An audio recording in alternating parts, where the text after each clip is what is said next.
Hi, David. How are you? Doing very well, actually. Better than I could have ever expected.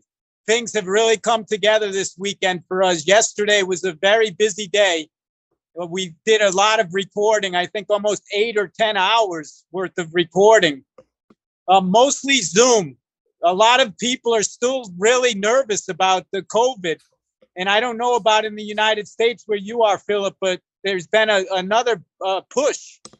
Some the sad part about it is that people that have been vaccinated, even with the 3 different doses, are coming down with this coronavirus. So it doesn't seem like the vaccine's really doing much at all. How are things where you are? It seems pretty quiet. The news certainly emphasizes that there are new variants out there. Like most people, I've had the 3 shots, the original and a couple boosters. One of the things it's supposed to do is blunt your likelihood of being hospitalized if you have been vaccinated versus native. I say I am pretty conscientious and haven't had any problem. I know a lot of students have certainly had it. There are a couple of people I know who did die from COVID.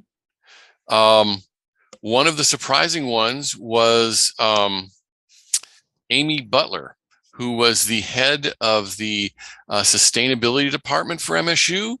She was working with us, and the day we did the video for the EPA Rainworks, she'd been planning to be the person there, but her assistant Laura Young did it instead, and Amy died over Christmas break. Wow. So I'm sorry to hear about any loss over this. Yeah. Obviously, it's really, the sad part is the people that I've been talking with, the ones that have taken the vaccine here in Brazil. I don't know, it might be a different type of formula that they use or something, a different type of vaccine, but they're getting it pretty bad. And some people are actually having like heart attacks, and in young people, like in their 30s, right? And people that are like athletic, like surfers and that have no pre-existing conditions ever in their life. Now they're coming down. It's just scary. I don't want to dwell on something like that. That's so like doom and gloom. Rather really be uplifting. By the way, happy 4th of July. Okay, thank you. It's here in Brazil, obviously their Independence Day is a different day of the year, but of course, for me as an American, I'm so happy this weekend because it's really about independence. And and that's what I think the BioDome is all about. Ultimately, it's about people being whole and independent, and trusting and trying to do the best that we can with the science and the technology that we have available. And so just for the people listening to this live stream, Philip is the coordinator for the MSU, which is the acronym for Michigan State University Student Greenhouse Project, which is called BioDome. And my name is David. I'm here in Brazil on the coast of São Paulo, Brazil. And I made contact with Philip, about 3 months or so, maybe a little bit longer ago. Is that correct, Philip? Is that about the first time? Now, I will make another correction, though. Okay. We are our own independent 501c3 nonprofit, and though our students are predominantly located at the MSU campus, MSU is not part of our name. Okay. They do not want, they're a different tax entity, they're a different business, you might call. Okay. We are the Student Greenhouse Project, not the MSU Student Greenhouse Project. Okay. Thank you for being very clear with that, and I understand that now. I guess what I mean to say is that the BioDome project is a project that you are helping to coordinate that actually is going to be constructed, a physical dome constructed on land that is part of the university in Lansing, Michigan, outside of Detroit. Is that fair enough? Is that fair enough? Actually, we had a long-standing promise for that.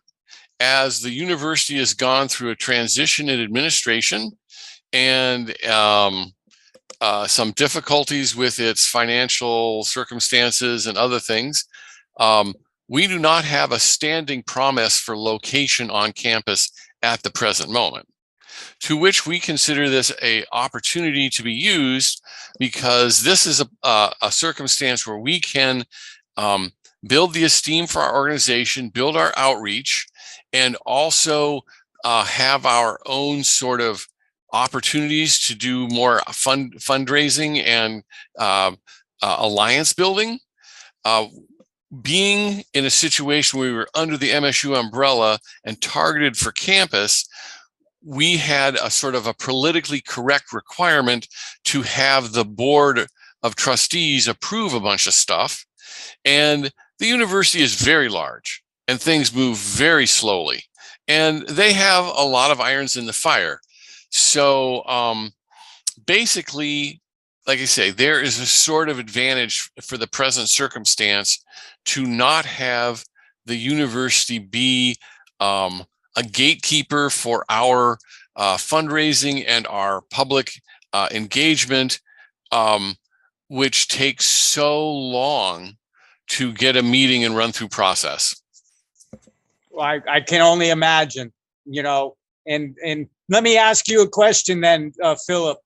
Are there alternative sites that are outside of off the campus? Do you have other locations? Is this a project that you're trying to do in general? So we have for a long time proposed that the real value of the BioDome would be multiple locations. Initially, we want to make sure that the good that we saw. So the reason that MSU is significant in this is they had a 20,000 square foot greenhouse that was sort of a public thing. 2,500 hours of community service people put all kinds of time in there and grew things and fixed things up and put in a pond and a waterfall and a whole thing. Okay, so it really appealed to people. It really made a difference in the community. It is the proof that this is the sort of thing that people love and rally around. And when it was threatened and was eventually taken down because the building itself was, almost a century old, there was a gigantic response. And so that set the ball rolling. So we have at least 3 other communities within the locale around us in the state who have reached out, or people have suggested we reach out to them. And we have a affiliate in Canada and one in Wisconsin. So there are all sorts of people who have looked over the design, look over the ethic and the vision.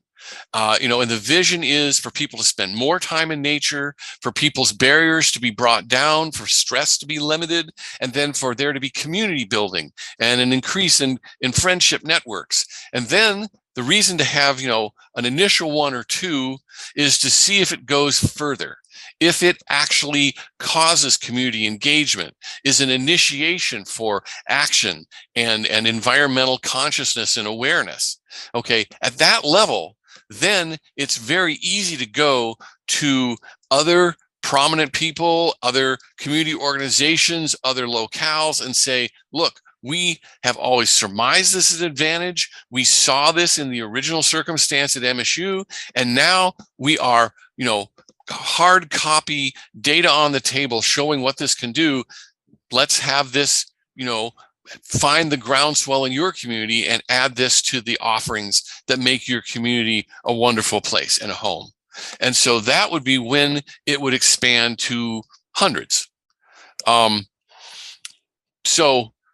But initially, we want 1 or 2, not to get too hard, to make it so that we make a good comparison, a good understanding, a good ability to, do the grants and the data work.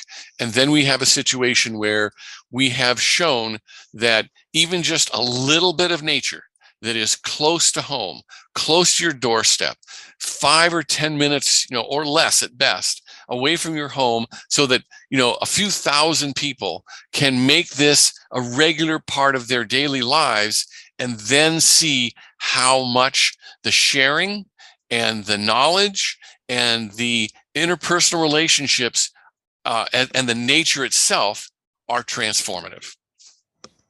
That's perfect. I didn't realize that it was as dynamic and as far as advanced as you just mentioned, Philip. I thought you were pretty much limited to that one parking area, the parking lot. That it made sense. The project makes total sense, and it is a great reuse of land that's basically somewhat contaminated with the runoff from the parking and from the road system there, because I did a little bit of research on campus. You are right. It's a huge community there.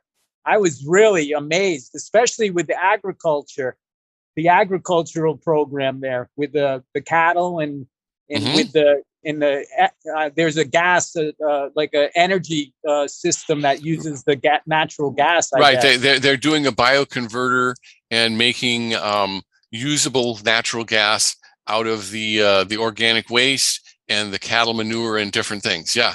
I mean, so with the situation as it is presently with MSU, we are taking advantage of an opportunity, but there is no circumstance that we are losing sight of the campus, because it is a 50,000 person internationally connected, ongoing intellectual and even green oriented, episode in human history here. I mean, they've been working on this for 100 years, and they're still going.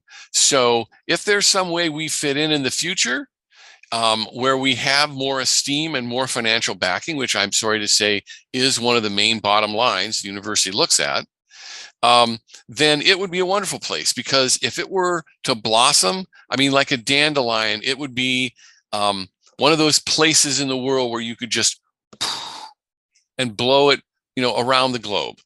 So there is lots of good and lots of opportunity. We're just following the path as it lays itself before us and moving forward. Yes.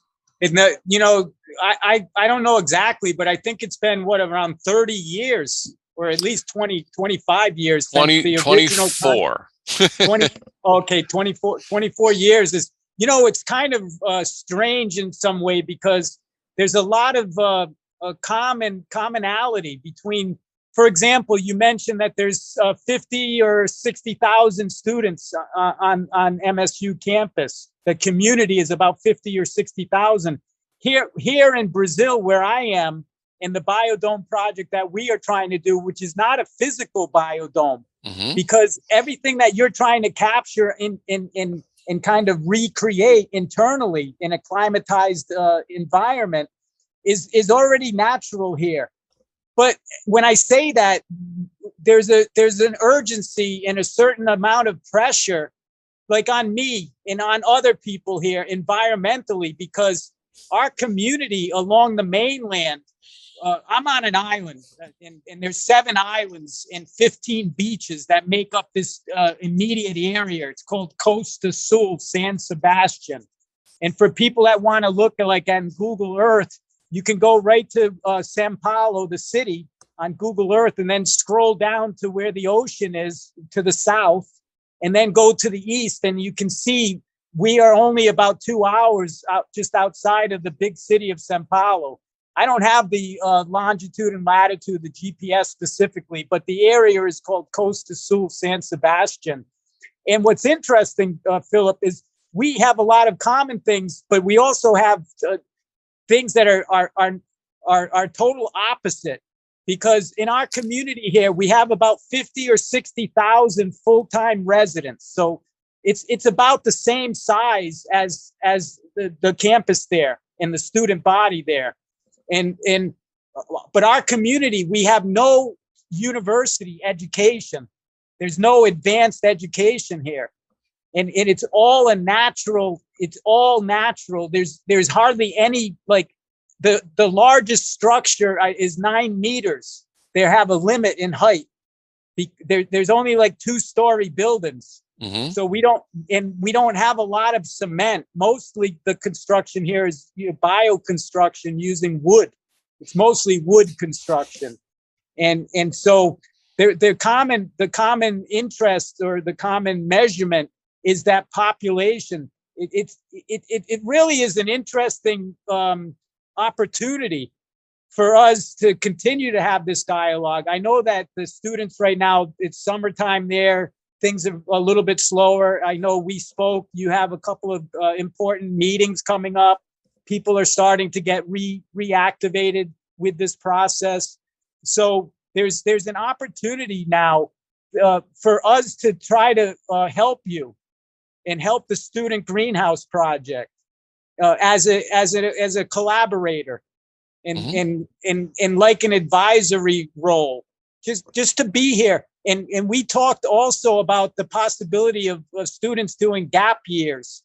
And you had said that is kind of a common thing that people do, is take, a little bit of a breather, get out in the real world, get a real experience, and then go back into the classroom to really specialize in the areas that they want to pursue for their career. This whole process is about the students. And for us, our students is our population. It would be wonderful if we could find a way to make the bridge in the connection between the physical biodome work that you want to try to create and invent, and the non-physical, the natural, pristine environment, and to set up an education outreach, like an exchange program, a gap year program, and have students that from the university there exchange with the younger population here. Mm-hmm. Does that make sense? Do you think that that's something that we could be like an international collaborator? I certainly see a possibility for you to be an international collaborator. The official exchange student role would be more through the university. And again, we're honestly a separate entity.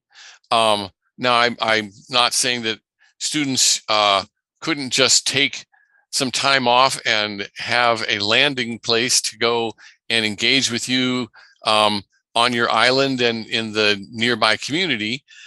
The more elaborate circumstance would take more to construct, and the university, as I said, is an extremely slow collaborator. Yes. Let me ask you, you mentioned that the students that are part of the Student Greenhouse Project are not only students from the campus there, but let me ask, what other universities or what other schools where students are participating and trying to help you to advance this cause? It's varied through time. I mean, we've got some folks who were at Grand Valley State, which is on the west side of the state. And like I say, again, we have at least one collaborator out of state in Wisconsin, but they're not a student. And so it really has had a very strong student focus. I mean, on the same end, over the duration of time, people have gone everywhere. I mean, we have affiliates who are in Singapore and in China and other places where, I guess I shouldn't call them affiliates. At that level, they're more post members, people we keep in touch with. They're not actively making a Zoom meeting or anything else. I mean, I send them, like a copy of the EPA Rainworks document because, we were sharing family type things. Here's the picture of the kids for Christmas. And it's like, well, here's what our kids did for Christmas. So, that's kind of what's going on. So, some of the slowness of the process has just allowed more seeds. Yes. Philip, have you ever heard of sister cities? the Oh, sister cities? absolutely, absolutely. Does Detroit or Lansing have sister cities? Lansing and East Lansing both have participated in the Sister City program.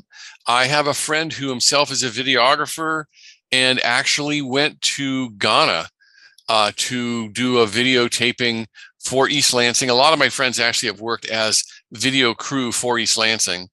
And so anyway, he got an actual I don't know whether it was a grant or a gig or what sort of a job, but he was hired to go to Ghana with a envoy from East Lansing to visit the sister city in that country. Well, great. I think, another word or another name for sister city is friendship cities. Mm-hmm. And like I said, one of the metrics to create a friendship city normally is to have a population of an equal size or thereabouts. Okay. And that, so maybe there's we have a sister city in Fort Lauderdale, Florida. And our city of San Sebastian for almost 30 years have had this relationship, a formal relationship with all the bureaucracy and all of the stuff that you have mentioned that makes it really difficult, and also the politics. I'm not really for sister cities in the sense of having the mayor be the ones that are controlling the conversation. I'm more for like friendship cities, like what we're talking about right now. We're collaborating. I'm not being paid. You're not being paid. We're not running for office. We're not for one party or another. Our interest is about education and about really motivating the students specifically, but population in general. Like you said, the BioDome project for you is to be located in close proximity to population of populated areas. So it's not just the students that benefit, it's the whole community. Yep. And so maybe what we can look at is some of the concepts, like you had said, MSU is really bureaucratic, and I agree. If we don't need to go through those formal channels, if we can have informal and more organic and more spiritually connected friendship, then we can it can open the door for a huge opportunity. That's the way that I see it. One interesting statistic that I just came across. I was on Google doing a little search, and I had asked Google how many Americans live in Brazil, and the answer came back about 70,000. So about the size of your community, the university population community. It's about all of Brazil, and Brazil is a very big country.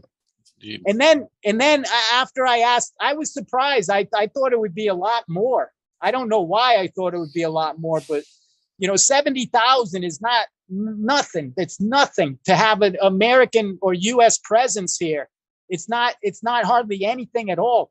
So I asked Google, how many Brazilians live in the United States?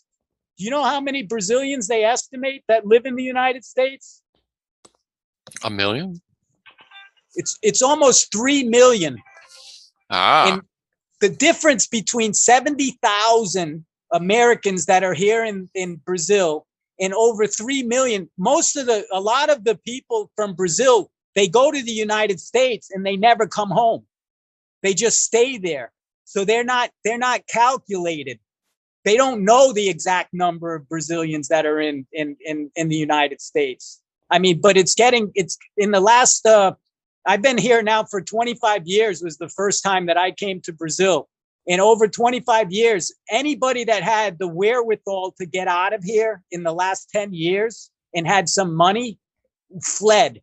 And most of them went to the United States, but also Australia, the UK, anywhere where they could find employment. Mm-hmm. It was basically, they call it economic refugees, because it's amazing, Philip. A Brazilian here makes less than like $8,000 a year. And that's a good job. That's like a college professor. That's like that's like a scientist. That's like a dentist. That's like a doctor. And but they go to the United States and they can make upward $150,000 a year, and especially in the IT fields.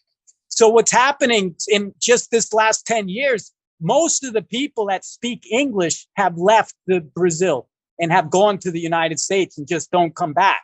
They just stay there, and eventually they might have a child, or they find an attorney, like an immigration attorney or somebody to help them. They just stay there. They don't come back, and they don't have any desire really to come back. But the Brazil has so much to offer. What, a person that's retiring, I'm not talking about student population, but because students are looking for the career and a job opportunity. Brazil may not have that to offer, because when you come here, like, for example, myself, for 25 years, I've been working on this project. I haven't gotten paid anything. Zero. But I also didn't come here with that as an expectation.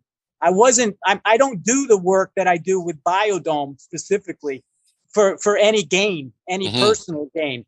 It's, for me, if BioDome happens here in Brazil, or even with you, it's such a huge home run for me. I'm going to be the person in the stadium, in the stands, standing up, cheering, just saying, yes, congratulations, we did it. Because, it's such an awesome cause to try to help people to live fuller, richer lives. And I know your personal background a little bit. We've had several conversations now. You're religious, and I guess you were studying to be a priest at some point. Is that correct? I do have a religious studies degree. Yes. And could I actually ask you to introduce your friend there in the background? This is Moser. Say hi, Moser, to Philip. Hi. Hello, Moser. Hello. I don't know speak English. Poco. Okay. Well, hello, and nice to see you there. Moser is a very interesting person when it comes to spirituality and things like ayahuasca and Reiki. He's a Reiki healer, so he does energy healing, and he helps me. I'm here with my wife alone on this island, Philip, taking care of this place for the last 12 years, to protect this place and to really try to do something that makes a difference. And Moser is one of the people that he's lived here with me.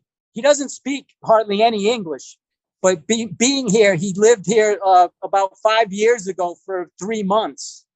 And when he first came here, he didn't speak any English, but now he came back. He's been with us now for almost a week, and he's planning on staying almost 3 months. And his background is in bamboo. His specialty is in seeds and in germinating seeds and food. And that's one of our interests here with the BioDome project that we have, is to be auto-sustainable. We have a fresh water supply, an abundant mineral spring water supply. We have some issues with the soil, so we can't really do organic growing in the soil. We need to do elevated growing in vertical gardens, in hydroponics and aquaponics. And that's what we're hoping to bring to the next level of our development, the food. Really, this year the BioDome project is focused on food, because people here, it's amazing, Philip, the nutrition. Everything that Brazil produces is exported to make money. So the food that's left over here is awful. It's horrible, and it's totally unhealthy. And obesity and things like obesity is something that's new. Brazil typically is very lean and fit, and the greatest country for plastic surgery, for example. And the food supply is really what we want to focus on. And I know that that's part of also the BioDome project that you're doing. It focuses on being sustainable, and Mhm. and people need to eat. I know even your project, if I'm correct, there's an event center that's part of the one of the components to raise revenue was to do weddings. I think Mhm. it was one wedding a month or something, one or two weddings a month you want to try to do. Yep. So the hospitality all comes down to food and beverage. You Mhm. can put on an event or whatever you want to do, even ayahuasca, even a spiritual event. People still need to eat, and they still need to drink water and cocoa water and juice, Mhm. maracuja, and all sorts of nutrition. And it would be such a wonderful thing if we can work together, try to engage with the students, try to really collaborate in a friendship environment and create a network and exchange so that people from the United States can come here and help populate Brazil. In the right now, there's a real sad moment that's going on. I don't know if you're hearing much of the news in the United States about Brazil right now. Are you hearing anything about Brazil? Um, I would say that I'm a little behind on Brazil in the sense that, I mean, the contest between Bolsonaro and Bolsonaro's relative mishandling of the COVID thing, and then the new challenge by Delula, since he actually became legal again because his conviction was vacated and so forth. But I can't say that the overall things that are going on in Brazil are a high profile item. And I'm probably exceptional as far as what most Americans even have Brazil on the radar at all. So, Absolutely. Yeah. It's scary because this is an election year. In mhm. I think it's in November. As a foreigner, what's really strange, Philip, about Brazil is I'm not allowed to be a politician. Any Sure, politician, sure. any politician. But in the United States, you can do everything except for be the president of the United States. You can if you become a naturalized citizen. You still have to have citizenship. Yeah, well, I have a citizenship Oh, because okay. I'm married. But even Yes. though I'm nationalized, I'm not. I don't hold a passport. I don't have dual citizenship. But they don't allow. I think you have to wait 30 years. I think that's the time limit. If I'm here for 30 years, I can apply to be a full citizen, which would then give me the rights to be able to run for office. So I don't get to vote, is what I'm saying. I don't. My voice is zero. Mhm. In fact, it might be actually a negative because I'm not speaking Portuguese. I'm an American. I was trained to do this work. That's my whole career was economic development and community development and nonprofit work. Like a Mhm. missionary. I'm not a religious, I'm not a priest. I am confirmed Catholic. And I believe in God and I believe in Jesus and I believe in Muhammad and Buddha and everybody. I believe in all spirituality. But it's really strange because the democracy right now is under threat. And the whole world in the United States is really doing little to nothing about it. Only 70,000 Americans, Philip, live here. It's for me, if we could engage the community there and even get 2,000 people in Michigan, one state out of 51 states, 2,000, we would be at 72,000, which is still peanuts.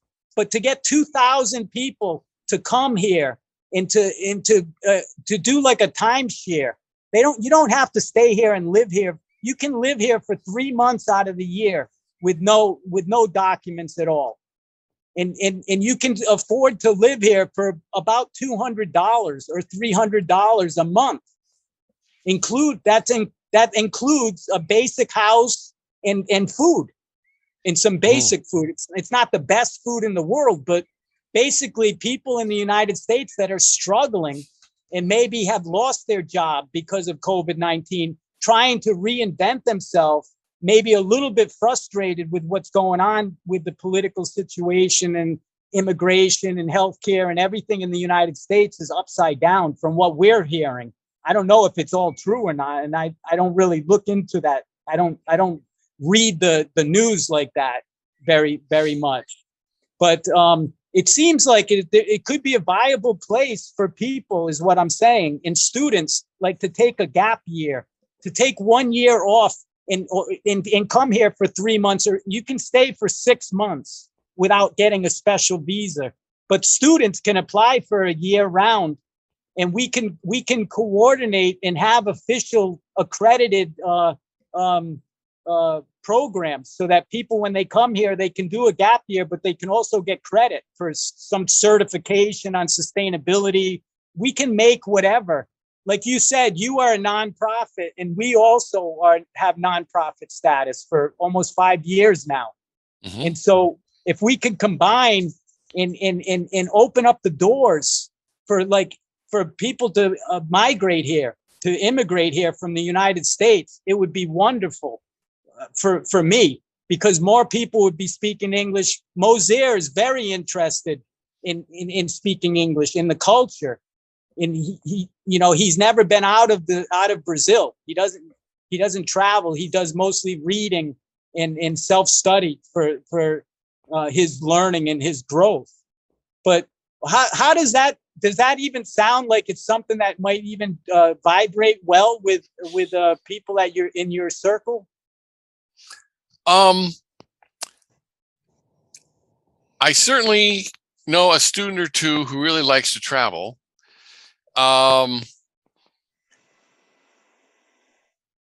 mean, it's hard for me to say it, because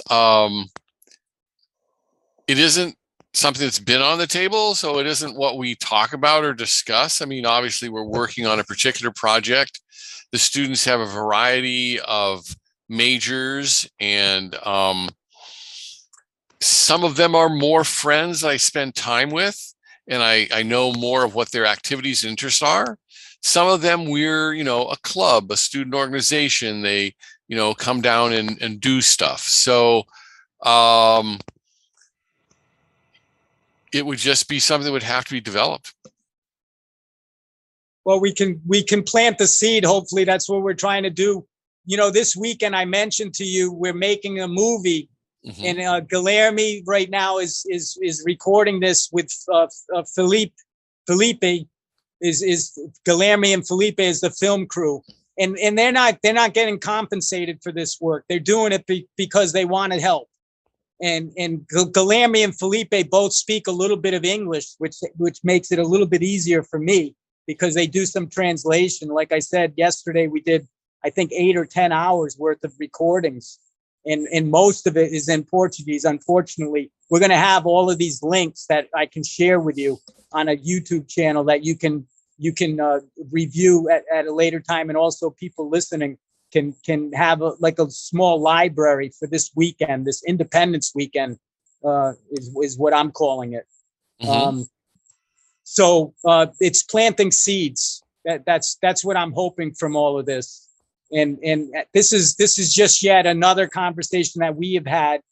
I know that you've asked that I try to be really specific in making some type of request, but for me it's really difficult, because it's hard for me to describe what friendship is, and what the spiritual connection is. That for me is what my request is, that we can be friends and we can share openly and transparently and with honesty and with trust and with no restrictions. And if we can start there, then the next step will, in my opinion, fall into place. Does that make sense? Well, the request for specificity was simply about, what were the arrangements for this particular event as a activity that you were trying to encourage, an entire variety of people to be engaged in. For you and I just to have a casual conversation, as you said in your recent text or instant messenger, my response was yes. I mean, if it was as physically doable as what we're doing now, then it didn't require any particular great amount of complexity or approval or herding people together or anything. So, I mean, I think that you have, a good heart and wonderful objectives. And beyond that, I don't know exactly how everybody in the world would react or our membership, but I'm certainly willing to consider you one of the people we're engaged with, and see what sort of interest anybody else happens to, engender as we go forward. Thank you for that extension of peace and friendship, Philip. It really means a lot. Really means a lot. It means everything. In fact, let me ask you, just kind of a technical question. When I was reviewing your YouTube, some of the videos and some of the 360, the interior views, it seems like a lot of the plants that I could be wrong, but they're subtropical plants. It seemed like a lot of the species that were at least illustrated are from South America, are from like Brazil and from the Amazon. Is that true, or am I? Well, the target is a tropical environment. Now, exactly what the graphics programs provided the students who did the work, with the Landscape Pro, it came with a library. With the Blender, there were some basic components available, and then the students literally had to pick and choose and buy plants. You had to buy 3D renderings to fit into the program so that you could populate the view. So it was targeted at tropical. If it is the case that the predominant amount of plants that have been rendered into the libraries and the programs that the visualizations were done from, then those are the plants that the students had on their palette. And I wouldn't be surprised that whoever is putting together these program packages, is doing so in the United States and is doing so from what's available to them. And it's very much the case that for tropical plants, we're going to have a lot more plants from the continents of North and South America, or Middle America and South America. And Brazil is a great place and a giant place, to have those people use as renderings. I would be much more surprised if those people were on top of plants in tropical Africa. I mean, it's just, they're not being shipped here. They don't live to get here. They're not therefore in people's minds and radar. And so you're fortunate living in Brazil and familiarity with the tropical plants related to the Amazon and Brazil made you see something I didn't even see. I only know that these were what was available within the program's libraries, and that we did have other students who critiqued the original choices and said, I worked at this conservatory, I worked at this zoo down south. Let me go through and do some switching and changing out here to make these more sensible, commensurate sort of arrangements and displays. So it wasn't just complete unknowing randomness. People have worked on this at several levels, but it certainly stands on a foundation of what somebody else made as the original imagery available. Yes. And one statistic that I heard, I don't know how true this is, but I read at some point that two-thirds of all plants and animals on Earth live in Brazil. I don't know how valid that is, but Brazil is so rich. And this project that we're working on here along the coast of São Paulo, when I went through the walkthrough, the 3D rendering, I felt like I was actually next to the waterfall locally. We have 260 waterfalls that are just along this coast. We have a mountain range that cascades, and it rains. Another statistic that's kind of really interesting about this area specifically is the rainfall. I read that this is the most rainfall for density in the world. In the world, right along the coast here, we have lots of rain. And torrential rain. And a big problem with the rain is the mudslides and rock avalanches we only have one road that goes along the coast. So if you have a rock avalanche, it not only kills people, but also just destroys the road. The roads are crumbling. And it's amazing that they even have a road. The road here along the mainland is only 50 years old.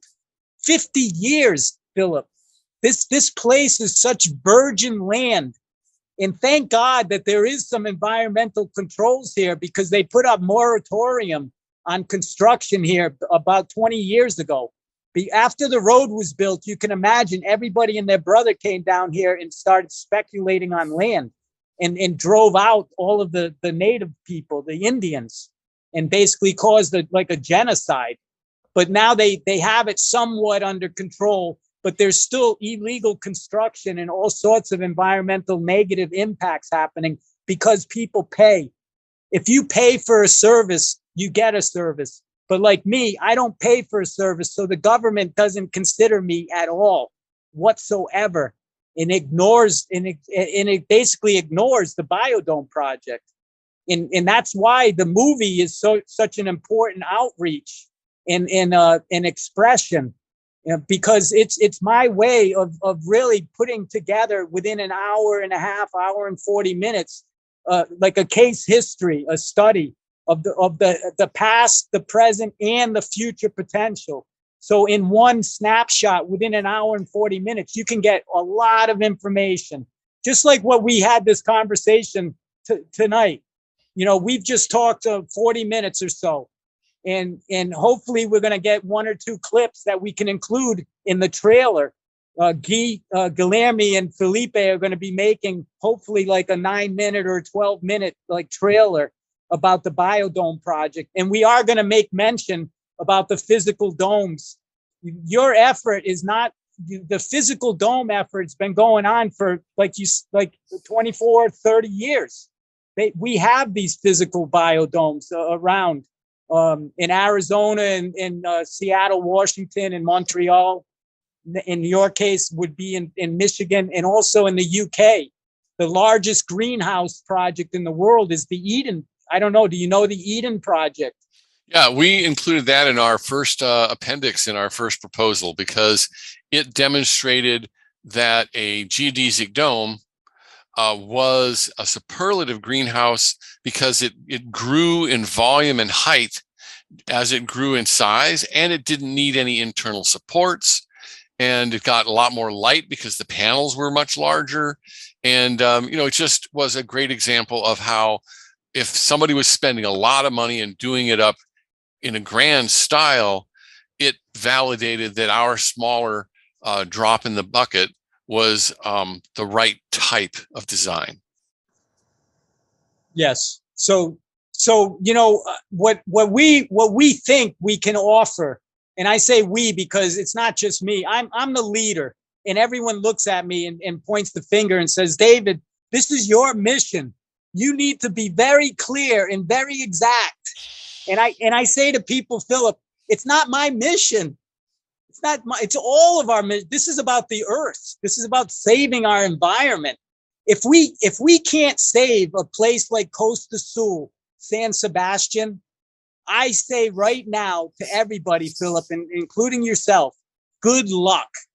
Good luck, because the spiral is a downward spiral. If we cannot save an environment that's already pristine and already naturally has everything, we are in trouble.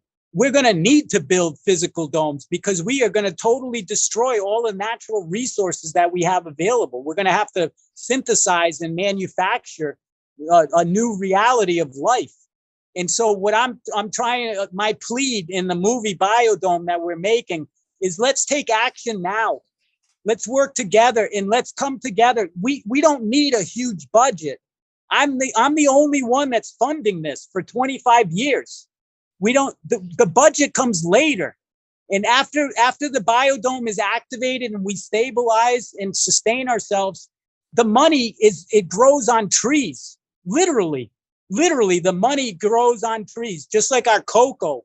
We have 200 cocoa trees producing 10,000 cocos a year, but we don't consume 20 cocos a year. The trees are too high. It requires too much work. And Moser and I and my wife, we're only 3 people. We have 200 trees. We have all sorts of natural resources that are just decaying and totally wasted. And that's what this is all about. The BioDome project is about unutilized and non-utilized and underutilized, non-utilized and underutilized natural resources.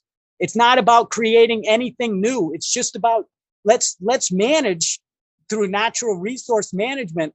One of the things in the States, especially in Florida, that they do really well, and I applaud a lot of what I learned from is examples in the United States. We take care of the natural environment better than most countries. And it's because we have a long-standing history about national parks and natural resource management. And we have a lot of universities in science that stands behind these projects. We need to try to help in a friendship way to bring some of that spirit of natural resource management to Brazil. And I'm hoping that we can continue to have this conversation and go to the next, whatever the next phase in our development is. I know that school is going to be starting in shortly, and everyone's getting, you said things are starting to, the wheels are starting to turn again. So my hope is that when the wheels start turning, that we're going to be in the pipeline there to help you. And we can offer so that you can mention that while you've been on break, you've been communicating and collaborating and really been in trying to really advance this as much as you and I can do alone. If we can combine everyone else, we have a whole network here, around 2,000 people on the mainland are engaged. And that's what the movie BioDome is all about, is about engaging those 2,000. And if we can bring another 2,000 from the United States, we have 4,000 people. That's an army. That's an army of really high-powered people. Like the students that are at MSU are really trained. And I studied at Cal Polytechnic University in California, in Pomona, outside of Los Angeles. I have an undergraduate degree in hospitality management, but agriculture and gardening and things like that. I've taken elective classes. I never knew why, Philip, that I took some of these classes during my study, because I'm not like a farmer or anything like that. But I always realized that food in hospitality is really what is the lifeblood of society. If people can't eat, you can't sleep. You can have a house and shelter and what have you, but if you're not satisfying your stomach and your cravings, you don't sleep at night. You need food and you need fresh water. And that's what we have. And that's what we have to offer here. We have food and fresh water, and then people can sleep, and then we can make shelter and do bioconstruction. And actually, one of the projects Moser is working on with us is to create a geodesic dome using the bamboo that we have. We have 50,000 square meters of bamboo forest.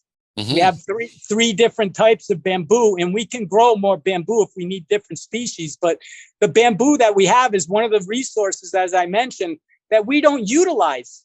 I have 50,000 square meters of bamboo, and we don't make one object to sell. But I was studying bamboo, and there's over 200 novelty items like for to sell to tourists that you can make within seconds with the bamboo. And that's what Moser and we're trying to work together and come up with these products that we can start to cultivate the bamboo here and go to the beach on the mainland and basically vend them as artists, local artisanal products for tourists. And you can make, $5 or $10 per item, but we can make thousands and thousands of items in the bamboo. So we have everything. What we don't have students. We don't have people with the that are ready, willing, and able, is what I say. We need people ready, willing, and able. And we can make an impact together, Philip, on this project. The BioDome here in Brazil can be an example. And then we can do and then together we can come up with a formula to make a model to replicate these smaller systems in environments that don't have the natural the wonders that we have here. That's kind of the direction that I envision. If it vibrates with you and harmonizes with you, I would hope so. Mm-hmm. Yeah, I'm happy to hear that you're well resourced, and I think that there's a lot of potential in the future utilization and the available green space and the natural environment and preserving the natural environment. So excellent. We're in harmony. For today, I want to thank you so much. This is 4th of July weekend, and I know that this is a Saturday evening. You've taken out time from your busy schedule, your busy day. One question that I kind of just I'm thinking about: Are you a student, like a graduate student, or are you faculty? What is your actual status? At this point, I'm a retired researcher. I had a 30-year career doing neuroscience and biophysics. So we grew neurons and stretched them. And so anyway, had a nice repertoire of publications. But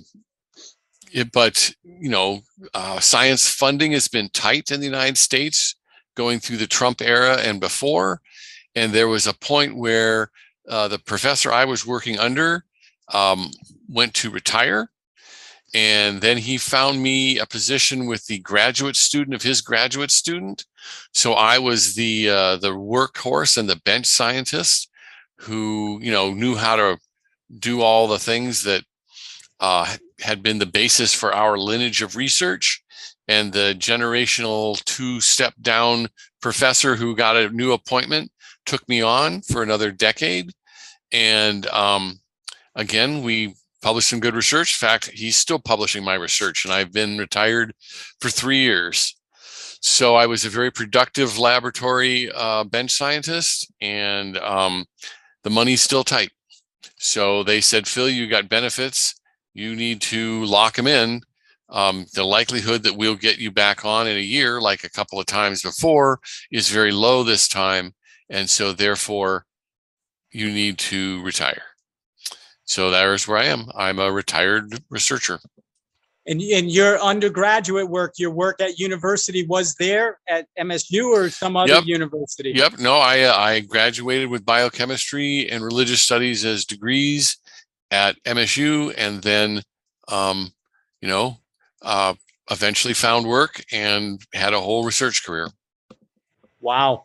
There's so much synergy now that you mentioned the neuroscience and the biofeedback system and the resonance and healing and spirituality, because the BioDome project that we're working on is a local area network, a local satellite. It uses a drone to elevate a communication station, just like the phone that we're on. It's just a big iPhone or a big BlackBerry device.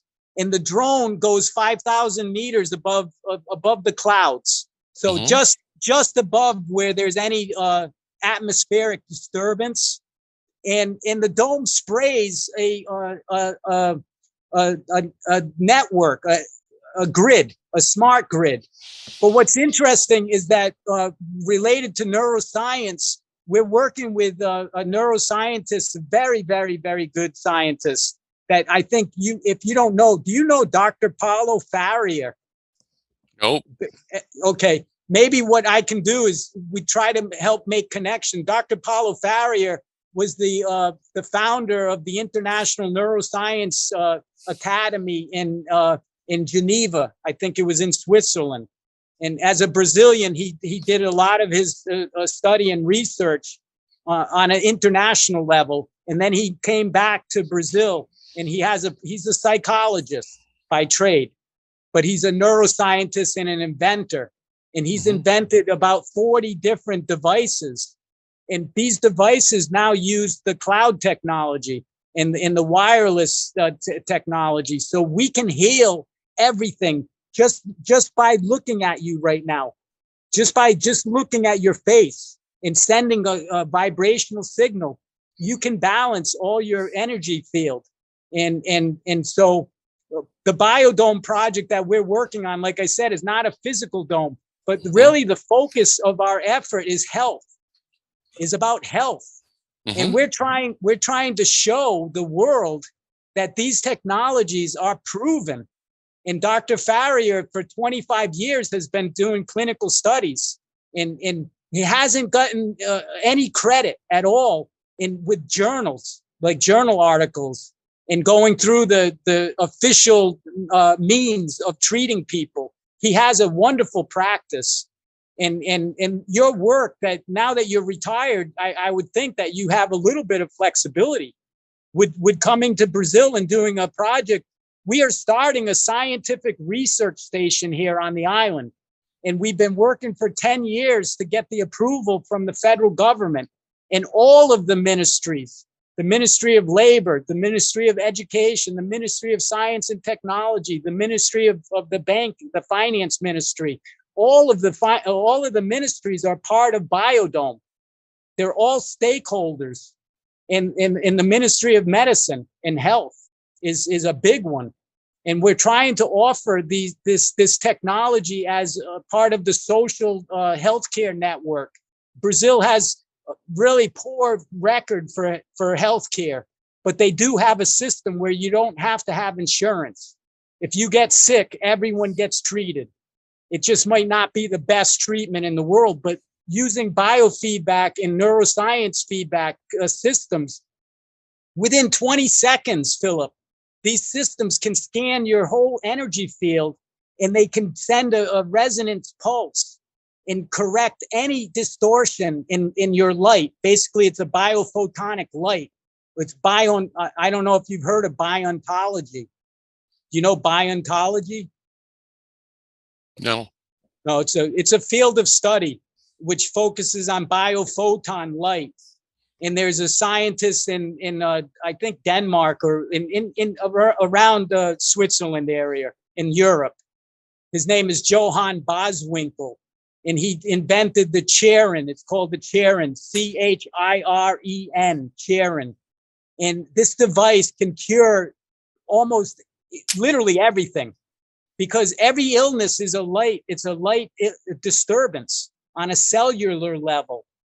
And that's what our BioDome project is about, so that when people can come here to the dome, they get an automatic, without a cell phone or anything like that. You don't need a device. All you need is consciousness connection.